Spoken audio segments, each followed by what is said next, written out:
What is up, guys? Welcome back to another video. My name is Nash, and today I'm going to be talking about how you can become a young professional. So a lot of us graduate from college at such a young age, like 22, 23, and once you graduate, you're going to be working a full-time job at a corporate company, right?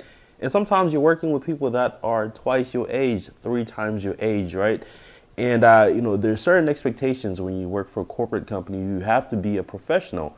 Now we call it young professional because you're young and you have to be professional. And sometimes to be professional, it comes with a lot of experience, like doing things over and over again, or just observing over time. And you kind of like adapt to the environment. That's how you become professional.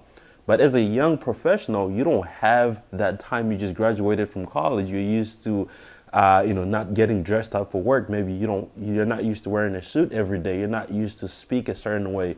You're not used to, interacting with people a certain way. So these are things you have to learn. So they call them young professionals because you're young and you have to force yourself or really teach yourself to be a professional. So I want to cover some of the things I've learned. I have a lot of experience when it comes to this. Every job that I've had. Well, I worked at HEB one time as it's a grocery store for like 2 months. That was about it. But ever since, I've always worked in a corporate environment. And one of the things that come with that is you're always the youngest. I've always been the youngest. If I was in a corporate environment, whether I was a financial analyst intern, I was doing accounting. I've always been the youngest, right? And this forced me to really learn fast how to be a professional, because if you're not professional, you're not going to fit in, right? And sometimes if you're not professional, opportunities tend to just disappear, right?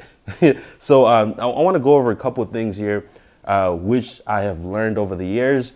The first one being you have to draw the line between your personal life and your work life, right? So sometimes at work, you're going to be best friends with a 40-year-old when you're like 20 or 22. You're going to be best friends with a 60-year-old, right?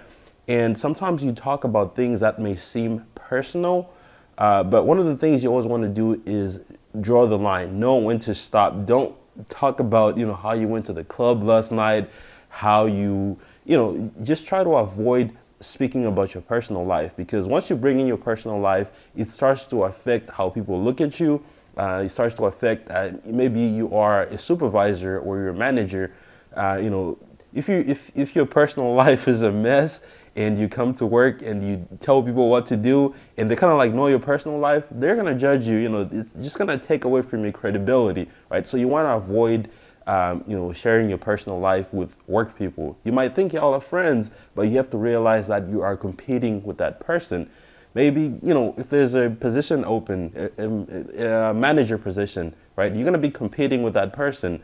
So you want to make sure that you have an advantage over that person, and you can do that by not sharing your personal life, right? That's your personal life. You got to have your work life, right? You can share a little bit of your personal life, maybe, saying I visited my parents this weekend, kind of like minor things, but don't get into the deep personal things, because that is not going to help you at all, right? So the next one is going to be here. You have to understand the company culture. So if you've worked for multiple companies, it doesn't have to be a corporate company, but this is in the context of a corporate company.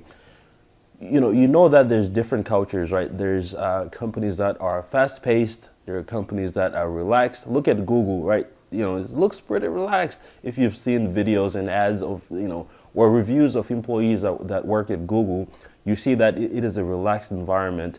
But you might go to a different company, you see that nobody smiles at you, right? Because it's like a busy environment. Everything is moving really fast. So you have to really understand your company culture. So if you are coming from college, right, and you go to a company that is super fast-paced, where people don't really talk about what they did last night or how their weekend was, if you start doing things that are opposite from that, you're not going to fit in really well. You're going to be disappointed. Imagine you're someone who likes to talk about your weekend. You get there on a Monday morning, you ask, your coworker, hey, good morning. Hey, good morning. How was your weekend? You say, oh, my weekend was great. I just went fishing. and then they ask you, how was yours, right? Because if someone asks you that, they're obligated to ask you back, or you're obligated to ask them back. And you start going into details. So on Saturday, I met my, and then Saturday night I did this, and then Sunday I did this.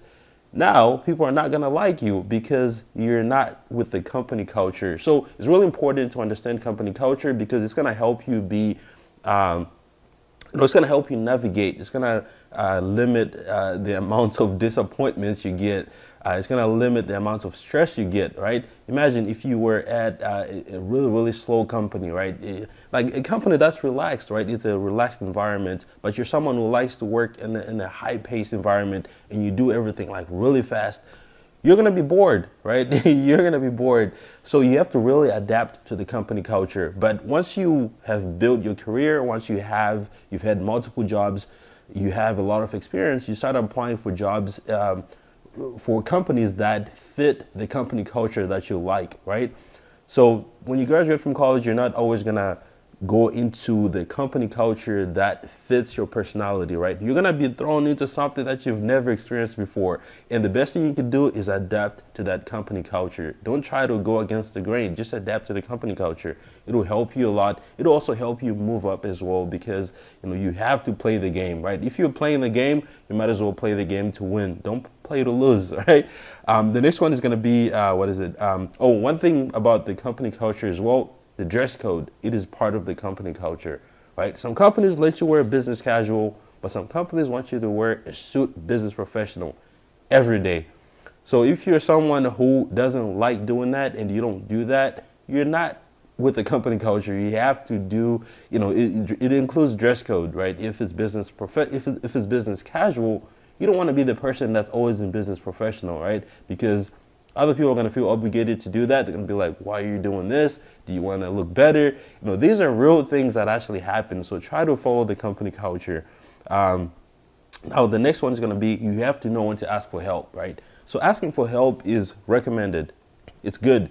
You have to ask for help if you don't understand something. But one thing you want to avoid is asking for help every little second, right? This means, I know college teaches you that you have to memorize things, you have to know things. You think about the formulas we learn in college. Think about, how we have to put together a balance sheet or an income statement from scratch, right? Now, when you go work a job, you don't have to remember that. You can use Google, right? Do your own research before you go ask questions, right? I'll give you a good scenario here. If you have, let's say, you have a supervisor, right, that, reviews your work and this and that you can ask questions if you're stuck, because, so if you run into a problem, you should never just run to the supervisor. Hey, I don't know how to do this. Hey, how do you do this? Hey, I forgot. No. You have to do your own research first. Use Google.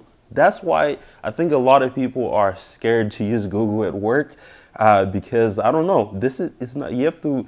I know that you might still be in the mindset that this is the same thing as school, where you weren't allowed to Google during an exam.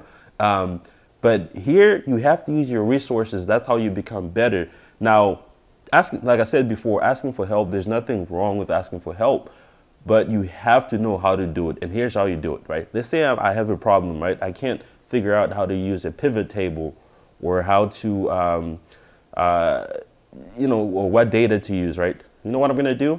I'm going to do my own research. I'm going to go ahead and try to do it on my own. And if it doesn't come out right, I'm going to go ahead and use Google. How do you do this? Let's say the pivot table example using Microsoft Excel. I'll Google it, how to create a pivot table in Microsoft Excel. There's going to be a bunch of articles, maybe some YouTube videos as well, that are going to teach you how to do that as well.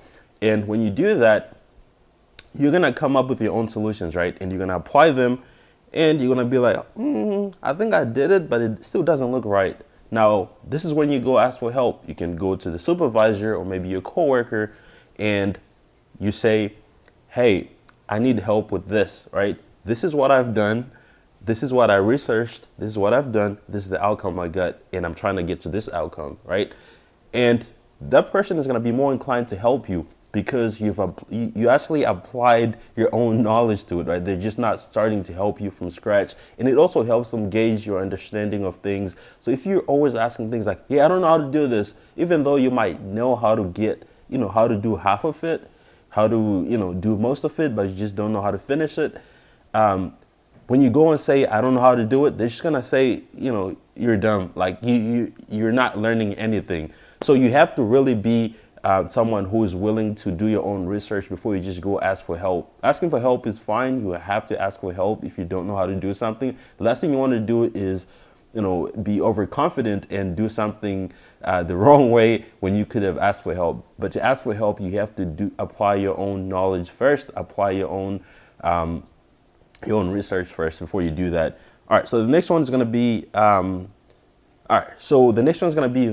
having to volunteer for the hard assignments, right? So sometimes in a work environment, there's going to be projects, if your job is project-based, or, there's going to be a time where, the manager or the director, the supervisor asks, can anyone help with this? Or can anyone assist with this? Or does anyone know how to do this, right? What a lot of people do that are young professionals, this is all based on young professionals, right? Is, you think that, since you're so young, since you're just starting, since you're 22, since you're 23, and there's a bunch of 30-year-olds, 40-year-olds, I've been with the company for 20 years, 10 years, 30 years, you think that you don't qualify or you don't have enough knowledge. It's a common thing to judge yourself, to compare yourself against those people, and think that you're not good enough. It's normal. Like that's what we do as humans. But you have to volunteer for those hard assignments. You have to be the one to, to be like, I want to do it. I want to try it, right? If they say, can someone assist with this? And you see that nobody's volunteering, and you got to be the one that's like, well, I don't really know how to fully do this, but I'm willing to assist and learn, right? You always want to be the one to volunteer for the hard assignments. And those are the things that end up giving you a raise or promotion, because you have to, one of the things, just like a little side story or side note here is a lot of people are given a job, right? Let's say your job is data entry. All you do is put data in the computer or in a database, right? That's your job. All right, so let's say you've been doing this for maybe 2 or 3 years and you've never gotten a raise, and you wonder why. You're like, why did I not get a raise? Now I'm gonna go ask for that raise. You walk into your manager's office, director's office, you're gonna be like, hey, can I get a raise? And what most people do is they'll come and present the work that they have done. Now, what are you gonna present? Are you gonna present that you'll be doing the same thing for, for 5 years or 2 years or 3 years? Just the same thing, nothing different, same thing. Now, when you volunteer for those hard projects, those projects that no one wants to do, those are the things you can walk in with. Hey, I assisted with this project, I assisted with this project, I assisted with this project. Now, that looks a lot better than just having one thing that you've always done. Now, having those hard projects, you have to volunteer for those. Those are going to take you far. They're going to help you when it comes to getting that promotion or raise. Another thing is you have to come in early and stay late, right? I know a lot of people say you need work-life balance, you need this and that, but what they fail to realize is, as a young professional, you don't need work-life balance. I'm not going to say it's for everyone, but I say if you're someone whose goal is to climb the corporate ladder and be the man, you have to sacrifice your work-life balance. You have no life. Your life is your job, right? You come in early, you stay late. And you have an advantage. You know why? Because most people that you're working with, which are maybe 30-year-olds, 40, they have families, they have kids, they have to leave early. So if you are the one that stays late, you have an advantage, especially if you don't have, responsibilities outside of work, like taking care of kids. Obviously, if you have kids, maybe you're not always going to be able to do that. But if you don't have kids, if you just live on your own, maybe you have a roommate, you can stay as late as you want. So when you volunteer for those hard projects, you have more time to learn. Like, right, if you stay maybe extra 2 hours after work. And this leads me to my next point, which is building a crazy work ethic. So what I mean by that is you have to outwork anybody. You have to be the man. That's a crazy work ethic. So the reason I say that young professionals need to do this is This is the only time you're gonna have that kind of work ethic. You just graduated from college, you're just starting your new job, and you want to work as hard as you can, because over time you get burnt out, right? You don't work harder as you grow older. You work harder when you're younger because you have more time, you have, more energy. You're still in shape probably, but you have to have a crazy good work ethic that would take you far. That goes back into coming in early, staying late, volunteering for the hard projects, because you will learn in that process. So you have to have a crazy work ethic. All right, so the next one is going to be staying out of work drama. So this might be a little entertaining at work, you're in the loop, you know everything that's going on. You always want to stay out of work drama. Don't do it. It might be entertaining, but it's not going to be entertaining when you're in HR. They're asking you if you know something or if you did something. So these are the things you want to avoid. If you have a crazy good work ethic, you're not going to have time to participate in gossip about, what's happening in the company or all the drama that is not going to contribute to you getting a raise, you getting a promotion. If you have a good work ethic, you're not going to be involved in all of that. If you have time to gossip and if you have time to talk about work drama, you're not working hard enough, right? All right, the next one is going to be related to holding yourself back. So sometimes when you're working with the same people, you work on the same team. Sometimes you have some kind of a relationship, like a work relationship, right? And sometimes you feel like they're your friends, right? Your work friends, and sometimes it's scary to outperform them, right? And because you feel like they're your friends and you don't want to do better than them, you want them to be on the same level as you. Please do not be scared to outperform your friends, your work friends, right? Because at the end of the day, you guys are competing, right? Let's say y'all both start as analysts, right? And y'all become best friends. And now you don't want to outperform this person because you're going to leave them. You're going to move up to being a manager or a supervisor, and they're still going to be an analyst. And so you're going to try to kind of like keep up with them and not really outperform. Do not be scared to outperform, because at the end of the day, if you're not getting promoted, they're going to get promoted. And the next point is going to be related to your work friends, right? Sometimes it's common for people to go to happy hour, maybe after work, and get some drinks. You can't always say no to those things. I say that you cannot be too personal with your work friends. Getting a drink is not going to hurt you. It's going to help you build trust, with each other, become a better team if you work in a team. So those things are good. But if you go to happy hour, please do not drink too much. If you go to Sunday, fun day, or if you go to brunch, do not drink too much mimosas, because when you start drinking too much, it never ends well. It never ends well. So you need to watch yourself. When you're out in happy hour, maybe you're just drinking beers, get something light, get a beer, get something that's not gonna get you drunk, The next one is gonna be performance reviews. So if you're working at a job, you know that every year or maybe in a given month, you have reviews, things you're doing good, things you need to improve on, and your goals for the next year or the next couple months. It just depends on the company, but almost all companies, corporate companies, have these performance reviews. Now, a lot of people wait until it's time for those to kind of like get feedback.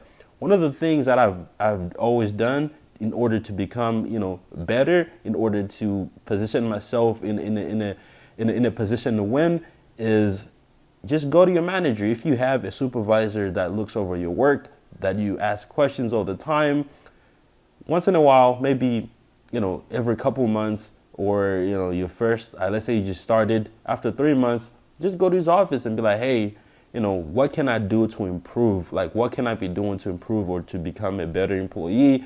Things like that. Don't wait for the annual review. Just, if you're going every couple months, maybe every month, you don't want to, make it consistent, going every week. That's going to be annoying. But if you go every couple months and you ask, hey, what can I be doing to improve, right? You know what this is going to do? You're going to control the narrative when it comes to that annual review. He or she knows that you are consistently getting better. You're consistently asking for how you can be improving and things like that. And the next one is going to be related to, let's say you're in a meeting and or maybe you're doing a presentation for a client. Or maybe, you're in a position where you have to explain something to someone. And one of the things in corporate is if you're explaining, especially if you're a financial analyst and explaining data, people are always going to ask why. Like there's always going to be a lot of questions, whether it's the client or it's your manager or it's your, maybe different departments. They're going to ask you questions. People ask questions. And when they do that, you never want to say, I don't know. You never want to do that. You can say something like, I have it written down here. You can say something like, let me confirm with my manager. Something like, let me do some additional research on that and I'll get back to you, or let's circle back on that. So things like that, those are the things that save you. You never want to look like you don't know your job or you don't know what you're doing, especially if you're presenting to a client, another department, or your manager. You never want to look like you don't know what you're doing, okay? So the next one is going to be the whole point of working anyways, right? So if you are working a job, 9-to-5 job in corporate, you're always going to be working towards your next raise or promotion. Never, never, never, never, ever get too relaxed. You're always going to be working towards your next promotion, your next raise. That's what you need to get in your mind. Like you're always working towards your next promotion. Everything you do is affecting that promotion, right? Think about it. You're going to be promoted eventually, right? If you're doing the right things, right? So it's over here, and all the things you do here will push it up or lower it, right? So if it goes down, that means you're going to get promoted faster. But if you're being lazy, if you're doing, you don't have a good work ethic, you're always late and things like that, it just keeps going higher and higher and higher. That's further from you. Maybe you never reach it, right? So you always want to be working towards your next promotion. Always have that in your mind whenever you do your work, whenever you do a presentation, whenever you communicate with people, whenever you, even sometimes when you have to make decisions, right? You have to think about, this is going to affect my next promotion, my next raise, right? So when you volunteer for those hard projects, you're thinking about your next promotion. When you stay late, when you come in early, you're thinking about your next promotion. When you go to your manager's office and ask for a raise, you have all these things that you have, because you've been working towards that next promotion. So always never lose sight of that. You're always working towards your next promotion or your next raise. And the next one is going to be to never, ever get too relaxed at a job, right? You might have a job that has a lot of job security, but never, ever, ever get too relaxed. I'm going to tell you why. Now, when you get too relaxed, right, and your employer knows that you're relaxed, you never leave, you will be the last person to leave, most likely you're not going to get paid your market value. What I mean by market value is you have to keep applying for jobs, right? I'm not saying like do it every year or like every week or every month. Do it every couple months, every 6 months, or sometimes every year. I would recommend doing it every year. I've done this before, where I'll apply for a job similar to a job that I have and negotiate a higher salary or more money, right? Negotiate more money. And if that job is willing to pay you more money than you're getting paid, that means your job is not paying you your market value, right? It's not paying you your market value. Then at that time, that's when you really have to make a decision. Do you want to get paid the market value, or do you want to go to a different company? And most of the time, if you're a good employee, if you're a person who is hardworking, a person who does, most of the things that I described on here, your job is going to try to match that or try to, give you a counter offer because they don't want you to leave, right, to go to another company. So that's why you always want to make sure that you're getting paid your market value, and you can only know that by applying to other jobs and actually getting offers, right? When you get those offers, don't accept it. Just be like, give me a couple of days to think about it. Now you go to your job, you tell me I've been given this offer, and I would really, really like to stay, but they're paying me this much, and it looks like a good opportunity, and I can use the money, something like that. I've done this in the past at my job, and you get a counter offer, or you don't. That means you have to make a decision now. Do you want to go get paid more, your market value, what you're actually worth, or do you want to stay here and keep getting paid, under the market value? All right, so that is pretty much it. Thank you so much for watching. Let me know if I missed anything, if you want to add anything else to this. We also have a Spotify podcast. This is also going to be on there, I think. Go ahead and check that out. The link is going to be in the description below. Check the podcast. If you want to listen to this while driving, if you have Spotify, it's free. Go ahead and check that out. But thank you so much for watching. I'll see you guys on the next video. Also, make sure to go ahead and hit the subscribe button below if you haven't already. And also like the video. All right, I'll see you guys on the next one. Peace.